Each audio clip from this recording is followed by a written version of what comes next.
Avengers Doomsday মুভির মধ্যে আমরা অ্যাভেঞ্জার্স ভার্সেস এক্সম্যান ফাইট দেখবো, এটা এখন 99.99% শিওর। আর এই ফাইট যে চরম লেভেলের হবে সেটাও জানা গিয়েছে। আর আজকে আমরা জানবো অ্যাভেঞ্জার্স আর এক্সম্যানের মধ্যে ফাইট করার মূল কারণ, কিভাবে ডক্টর ডুম হবে এবং ডুমসডে মুভির মধ্যে কোন কোন সুপার হিরোসরা সুপার ভিলেন্সদের সাথে একে অপরের সাথে ফাইট করবে। ভিডিও অনেক বেশি ইন্টারেস্টিং হতে যাচ্ছে, সো কিছু মিস করতে না চাইলে ভিডিওকে একদম শেষ পর্যন্ত দেখবেন। আর চ্যানেলে নতুন হয়ে থাকলে চ্যানেলকে সাবস্ক্রাইব করবেন। সো চলুন শুরু করি আজকের ভিডিও। মার্ভেল রেটিং টিজ করেছে যে অ্যাভেঞ্জার্স ডুমসডে ট্রেলার খুব শীঘ্রই আসতে চলেছে। স্টিভ রজার্সের ছেলে জেমস রজার্সকে ডুমসডের জন্য মার্ভেল কাস্ট করেছে এবং আপাত দৃষ্টিতে এটা রিভিল হয়ে গিয়েছে যে অ্যাভেঞ্জার্স ডুমসডেতে কোন কোন ক্যারেক্টার একে অপরের সঙ্গে ফাইট করবে। আর রায়ান রেনল্ডস তার পরবর্তী ডেডপুল মুভি নিয়ে একটি বড় এবং ইন্টারেস্টিং রিভিল দিয়েছেন। তাই আর কথা না বাড়িয়ে চলুন শুরু করি আজকের ভিডিও। সবচেয়ে আগে কথা বলি ডুমসডের নতুন এবং ইন্টারেস্টিং কাস্টিং নিয়ে, কারণ মার্ভেল ভ্যালি হোলো নামের এক চাইল্ড অ্যাক্টরকে ডুমসডের জন্য কাস্ট করেছে এবং আপাত দৃষ্টিতে সিনেমায় তার একটি গুরুত্বপূর্ণ রোলও থাকবে। এখানে এটা নিশ্চিত হয়নি যে সে কোন ক্যারেক্টার প্লে করবে, তবে রিউমার অনুযায়ী সে স্টিভ রজার্সের ছেলে জেমস রজার্স। আর সত্যি বলতে তাকে দেখে আপনি বলতে পারেন যে সে ক্রিস ইভ্যান্সের একদম কপি। Steve Rogers super soldier serum নেওয়ার আগে তার স্ক্রিনের সময় যেমন দেখাতো সে একদম সেরকমই। আর ফ্যান্টাস্টিক ফোর ফার্স্ট স্টেপের পোস্ট ক্রেডিট সিনে আমরা স্টিভ এবং তার ছেলেকে ফ্যান্টাস্টিক ফোরের ইউনিভার্সের পিছন থেকে দেখেছিলাম, যেখানে তারা টিভিতে ফ্যান্টাস্টিক ফোরের কার্টুন দেখছিল।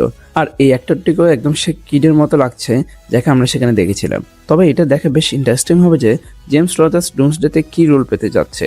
যদিও কিছু রিপোর্ট অনুযায়ী এটা রিড রিচার্ডস এবং সু স্টোনের ছেলে ফ্র্যাঙ্কলিনও হতে পারে। আর যেহেতু ফ্র্যাঙ্কলিনের ডুমসডে এবং সিক্রেট ওয়ার্সের কমিক্সে খুব বড় রোল থাকে, তাই হয়তো এখানেও তার বড় রোল থাকতে পারে। কিন্তু আমার মনে হয় না এটা ফ্র্যাঙ্কলিন, আমি গেস করছি এটা জেমস রজার্সই।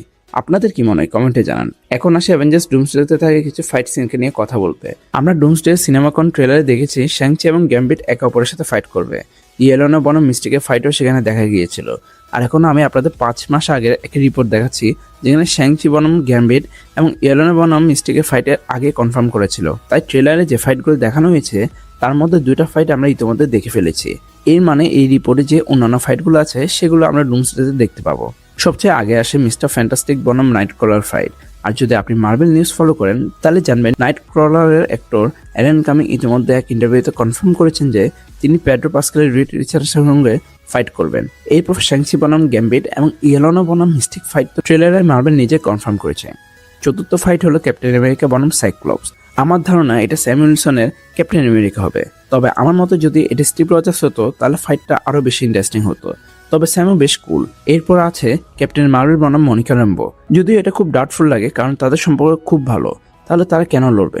অবশ্যই এইসব ফাইট এক্সম্যান বনাম অ্যাভেঞ্জার্স আর্কে হবে, যেখানে মনিকা র্যাম্বো আগে থেকে ট্র্যাপড। হয়তো দি মার্ভেলসের এন্ডে আমরা যে বাইনারি দেখেছিলাম সেই ক্যাপ্টেন আমেরিকার সঙ্গে ফাইট করতে পারে। আর মনে রাখবেন ব্রি লারসন এখনো ডুমসডের জন্য কনফার্ম হন নাই, কিন্তু যদি এ ফাইট থাকে তাহলে ক্যাপ্টেন মার্ভেলের ফেরা প্রায় নিশ্চিত। এরপর সবচেয়ে ইন্টারেস্টিং ফাইট হলো সেন্ট্রি বনাম প্রফেসর এক্স। এটা সবচেয়ে ইন্টারেস্টিং কারণ এখানে সরাসরি ফিজিক্যাল ফাইট না হয়ে মানসিক লড়াই হবে।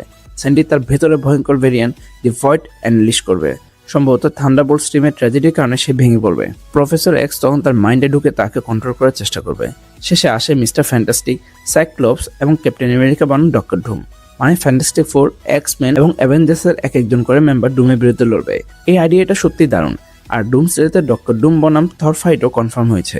সেখানে ডুম থরের স্টোনব্রেকারকে 2 আঙ্গুল দিয়ে থামিয়ে দেয় এবং থরকে হারিয়ে দেয়। আপনারা কোন 2 ক্যারেক্টারের ফাইট দেখে সবচেয়ে বেশি এক্সাইটেড? আমি তো চাইবো হাল্ক বনাম উলভারিনের একটা ফাইট থাকুক, যদিও এটা এখন কনফার্ম না। এছাড়া মার্ভেল লাইটিন অফিসিয়ালি পোস্ট করেছে যে অ্যাভেঞ্জার্স ডুমসডে ট্রেলার খুব শীঘ্রই আসছে। তার মানে ট্রেলার আসছে একদম নিকট ভবিষ্যতে। এখন আসি ডেডপুল 4 নিয়ে। রায়ান রেনল্ডস বলেছেন তিনি নতুন ডেডপুল মুভি স্ক্রিপ্ট লিখছেন, তবে এবার ডেডপুল মূল ক্যারেক্টার না হয়ে সাপোর্টিং রোলে থাকবে। তিনি মনে করেন ডেডপুলকে আর সেন্টার ক্যারেক্টার হিসেবে না দেখানোই ভালো। তবে আমি ব্যক্তিগতভাবে একমত না, কারণ ডেডপুল যেখানে যাক সে সবসময় মেন ক্যারেক্টার। তার উপস্থিতি যে কোনো সিনে থাকলে সে লাইমলাইট নিয়ে নেয়। ডেডপুল যদি 5 থেকে 10 সেকেন্ডের জন্য আসে সে পুরো দৃশ্য চুরি করে নেয়। সম্ভবত কারণ হলো মিউট্যান্টস আগে ডেডপুল এখন এক্সফোর্স বা অন্য মিউট্যান্টদের সঙ্গে টিমে থাকবে, তাই তাকে সাপোর্টিং বা টিম মেম্বার হিসেবে দেখানো হতে পারে। আমরা ডেডপুল 4-এ এক্সফোর্স টাইপ টিমও দেখতে পারি। আমি ব্যক্তিগতভাবে ডেডপুল আর স্পাইডারম্যান টিম আপ দেখতে চাই, কিন্তু সেটা হওয়া খুব কঠিন। তাই ডেডপুল সম্ভবত মিউট্যান্টদের সঙ্গে নিজের টিম তৈরি করবে। আপনি ডেডপুলকে কার সঙ্গে টিম আপ করতে দেখতে চান? অ্যাভেঞ্জার্স ডুমসডের নতুন প্রোমো আর্ট আমাদের সামনে চলে এসেছে। স্পাইডারম্যান ব্র্যান্ড নিউ ডে-এর নতুন প্রোমো ট্রেলার রিলিজ হয়েছে এবং একই সাথে অ্যাভেঞ্জার্স সিক্রেট ওয়ার্সের বিশাল নতুন কাস্টিং ডিটেলসও প্রকাশিত হয়েছে। আলোচনা করার মতো অনেক কিছু আছে, তাই আর দেরি না করে চলুন শুরু করা যাক। প্রথমে কথা বলে অ্যাভেঞ্জার্স ডুমসডে সেই প্রোমো আর্ট নিয়ে। এখানে অ্যাভেঞ্জার্স, ফ্যান্টাস্টিক ফোর এবং এক্সম্যানের বিভিন্ন চরিত্রকে দেখা যাচ্ছে। এই প্রোমো আসলে ডুমসডে নতুন মার্চেন্ডাইজের অংশ, কারণ এখানে চরিত্রগুলো কস্টিউম একদম ডুমসডে ডিজাইন অনুযায়ী। ফ্যান্টাস্টিক ফোরের ক্ষেত্রে আগে থেকে শোনা গিয়েছিল যে তারা সাদা লেদার জ্যাকেট পরবে যেখানে নীল কলার থাকবে। আগের কিছু লিক এবং প্রাথমিক মার্চেও এই লুক দেখা গিয়েছিল। ঠিক একইভাবে এখানে তাদের সাদা জ্যাকেট লুক আবারও নিশ্চিত করা হয়েছে। এছাড়া গ্যাম্বিট এবং সাইক্লোপসকে তাদের কমিক অ্যাকুরেট কস্টিউমে দেখা যাচ্ছে। আর বিস্ট তার পুরো বেস্ট মোড ফর্মে হাজির। দি মার্ভেলসের পোস্ট ক্রেডিট সিনে আমরা বিস্টকে হোয়াইট কোটে দেখেছিলাম, কিন্তু এখানে সে সম্পূর্ণ আনচেঞ্জ। এখন প্রশ্ন হলো, হাল্ক বা দি থিং এর মতো চরিত্রের পর বিস্টকে মার্ভেল কিভাবে হ্যান্ডেল করবে? কারণ সবাই জানে ডুমসডেতে আসছে অ্যাভেঞ্জার্স বনাম এক্সম্যান ফাইট, তাই বিস্টের সিজিআই এবং অ্যাকশন প্রেজেন্টেশন খুবই গুরুত্বপূর্ণ হয়ে যাবে। এরপর দেখা যাচ্ছে ব্ল্যাক প্যান্থার, ক্যাপ্টেন আমেরিকা, অবশ্যই স্যামুয়েল সেনেটটা, ইয়েলেনা ভেলোভা এবং থরকে।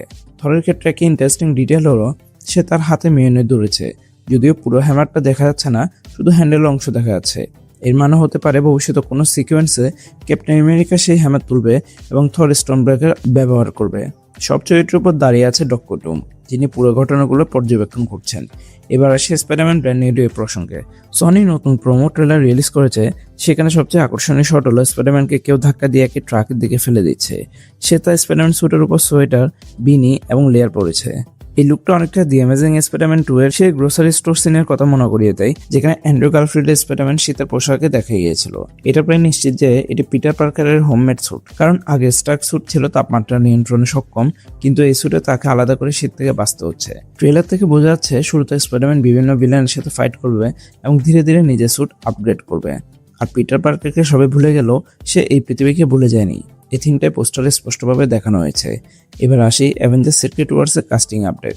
রিপোর্ট অনুযায়ী এখানে অনেক নতুন এক্সট্রা চরিত্র কাস্ট করা হচ্ছে, যেমন aliens, military, civilians, scientist, fighters, survivors. এই চরিত্রগুলো মূলত ব্যাটল ওয়ার্ল্ডের জন্য, কারণ ডুমসডে শেষে ডক্টর ডুম ব্যাটল ওয়ার্ল্ড তৈরি করবে যেখানে বিভিন্ন ইউনিভার্স একসাথে মিশে যাবে। এখানে অনেক সুপার হিরো থাকবে, কিন্তু বেশিরভাগই ব্যাকগ্রাউন্ড ক্যামিও হিসেবে, যেমন এক্সম্যান, ইনহিউম্যানস এবং অন্যান্য ইউনিভার্সের চরিত্র। মিলিটারি অংশ থাকবে ডক্টর ডুমের বাহিনী। কমিক্স অনুযায়ী সে থর কর্পসের মতো বাহিনী তৈরি করে। সায়েন্টিস্ট অংশটি হতে পারে রিড রিচার্ডস এবং হ্যাং ম্যাকের মতো চরিত্রদের রেজিস্ট্যান্স গ্রুপ। সার্ভাইভার্স হিসেবে থাকতে পারে ভবিষ্যতে ইয়াং অ্যাভেঞ্জার্স, যারা কোয়ান্টাম রিয়ালমের মাধ্যমে ডুমসডের ঘটনা থেকে বেঁচে যাবে। এদের নেতৃত্ব দিতে পারে মিস মার্ভেল, কেট বিশপ এবং অন্যান্য ইয়াং অ্যাভেঞ্জার্স সদস্যরা। এছাড়া পেড্রো পাস্কাল তার ইন্টারভিউতে বলেছেন যে ডুমসডে কাস্ট খুবই ট্রাভেল মেকার্স এবং একদম বড় স্কেল সুপার হিরো ফিল্ম হতে যাচ্ছে। সব মিলিয়ে ডুমসডে এবং সিক্রেট ওয়ার্স এমন দুইটি বিশাল প্রজেক্ট যেগুলো এমসিইউর ইতিহাসে সবচেয়ে বড় মাল্টিভার্স ইভেন্টকে ঘটাতে চলেছে। তোমার মতো এই নতুন প্রোমো আর্ট, স্পাইডারম্যান ট্রেলার আর সিক্রেট ওয়ার্স এর কাস্টিং কোনটা সবচেয়ে বেশি ইন্টারেস্টিং মনে হয়েছে? কমেন্টে অবশ্যই জানাবে তোমাদের মতামত। ভিডিও ভালো লাগলে লাইক এন্ড শেয়ার করিও। চ্যানেলে নতুন হয়ে থাকলে চ্যানেলকে সাবস্ক্রাইব করিও।